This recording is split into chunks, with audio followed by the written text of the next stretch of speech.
गाजियाबाद में बेखौफ बदमाशों का आतंक देखने को मिला। आतंक, बेखौफ बदमाश। गाजियाबाद में बदमाशों ने पत्रकार पर जानलेवा हमला किया। इस वक्त एक बड़ी खबर मिल रही है, पत्रकार पर जानलेवा हमले की इस वक्त शिकायत मिल रही है।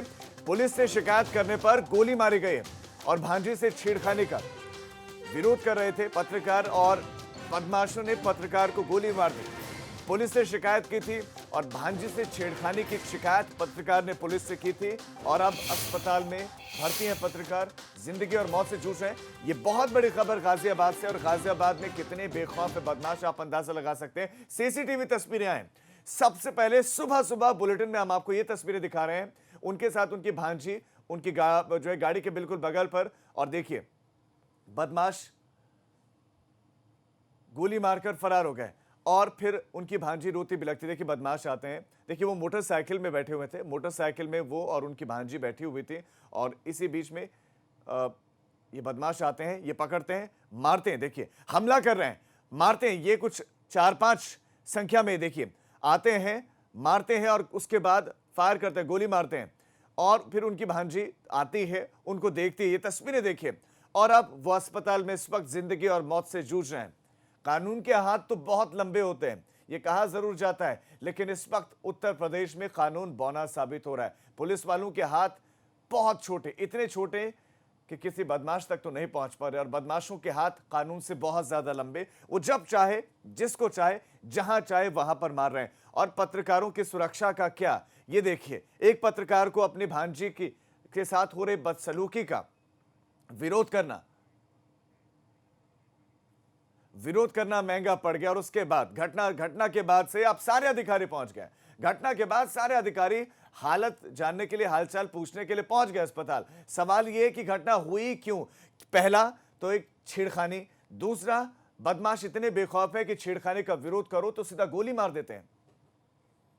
विक्रम, इनके गन शॉट इंजरी से घायल होने की सूचना पुलिस को मिली थी। सूचना पर तत्काल मैं एवं अन्य अधिकारी हम लोग यहाँ पर आए हैं। परिजनों से भी हम लोगों की बात हुई है। इनका नाम विक्रम है, प्रताप विहार कॉलोनी के रहने वाले हैं। जो भी इसमें जिन्होंने भी ये घटना कारित की है, एकदम सटीक इसमें इन्वेस्टिगेशन करा करके हम लोग शीघ्र ही उन पर कार्रवाई सुनिश्चित करवाएंगे। आदमी में जानता नहीं किसी को भी कौन थे वो लड़के। उन्होंने एक साथ झुंड मार के घेरा था डबल टंकी के पास, लाला की दुकान के सामने हलवाई की। हमारी भांजी है, उसकी कमेंट्स करते थे लोग बाग, तो हमने विरोध करा उस चक्कर में, वहाँ लड़ाई झगड़ा हुआ। उसके बाद हमने एप्लीकेशन भी दी थी नगर थाने के अंदर। उस देने के बाद फिर 2-3 दिन के बाद गोली मार दी।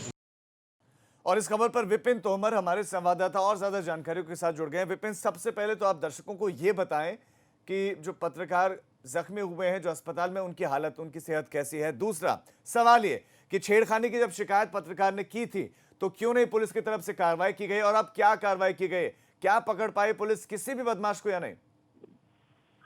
जी देखिए, मैं आपको बता दूं कि जो विक्रम है वो फिलहाल आईसीयू में है। उसकी हालत अभी भी बहुत क्रिटिकल है, बेहद गंभीर है। और दूसरा ये है कि पुलिस अभी तक बदमाशों तक नहीं पहुंच पाई है। और इसमें सबसे बड़ा जो सवाल सामने आ रहा है वो ये आ रहा है कि बदमाशों के खिलाफ कार्रवाई करने की बजाय जब विक्रम ने उनके खिलाफ शिकायत की, ये बात बदमाशों तक कैसे पहुंच गई कि उसने पुलिस को शिकायत की है, वो लगातार पैरवी कर रहा है एक लड़की की छेड़खानी की। ये एक बहुत बड़ा सवाल सामने आ रहा है कि क्या यहाँ भी गाजियाबाद में अपराधी और पुलिस का ऐसा गठजोड़ था कि अगर अपराधी के खिलाफ शिकायत की जाती है तो पुलिस उस अपराधी को ये बता देती है कि आपके खिलाफ शिकायत की गई है, जिसके बाद इस घटना को अंजाम दिया गया।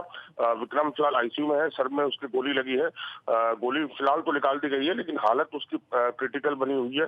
परिवार की तहरीर पर मुकदमा दर्ज कर लिया है पुलिस ने, लेकिन जितने भी बदमाश थे जिन्होंने इस घटना को अंजाम दिया है, उनमें से किसी तक अब तक पुलिस नहीं पहुंच किसी को पकड़ नहीं पाई। आपका विपिन इस तमाम जानकारी के लिए धन्यवाद। तो सवाल बहुत सारे हैं और एक नया एंगल अब ये निकल कर आ रहा है कि हो सकता है कि इन बदमाशों को सूचना पुलिस के ही किसी कर्मचारी ने दी होगी कि आपकी शिकायत की गई है। बदमाशों को शायद आपकी कह के बुलाते होंगे, तभी तो उनको बताया गया कि एक पत्रकार ने शिकायत की है क्योंकि आप छेड़खानी करते हैं। और उसके बाद बदमाशों ने क्या किया, पत्रकार को सर में गोली मार दी। इस वक्त वो अस्पताल में भर्ती हैं।